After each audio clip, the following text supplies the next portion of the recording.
ஏழரை சனிக்குரிய எந்தவித நெகட்டிவ் பலன்களுமே இப்போ உங்களுக்கு நிகழ்ந்துராது. நீங்கள் தைரியமாக இருக்கலாம். சரி, என்னென்ன நன்மைகள் சார் நடந்துரும் அப்படின்னா, உத்தியோக உயர்வு கிடைக்கலாம், வியாபாரத்தில் ஒரு செழிப்பான நிலையை நோக்கி நீங்கள் செல்லலாம். யாரெல்லாம் அதிக வட்டிக்கு கடன் வாங்கியிருந்தீங்களோ நீங்க குறைந்த வட்டிக்கு உங்களுக்கு கடன் கிடைக்கலாம்.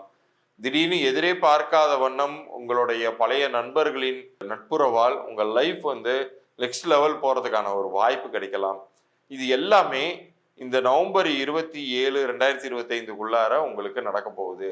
நீங்கள் எதில் கவனமாக இருக்கணும் அப்படின்னு சொன்னா, நமக்கு பணம் வரும் பொழுதே அதை மிக சரியாக கையாளாம நமக்கு தான் நிறைய அமௌண்ட் வந்துருச்சே அப்படிங்கிற அந்த ஓவர் கான்ஃபிடன்ஸ்ல சில பேர் மிஸ் பண்ணிடுவாங்க. இந்த 4.5 மாதங்கள் நீங்க எந்த அளவுக்கு திட்டமிட்டு செலவு பண்றீங்களோ அந்த அளவுக்கு அடுத்தடுத்து வரக்கூடிய அந்த 7.5 சனி காலத்திலையும் நீங்கள் உங்களை ஸ்மூத்தாக ஆசுவாசப்படுத்தி கொண்டே நீங்கள் உங்கள் வாழ்க்கையில் நீங்கள் செல்லலாம்.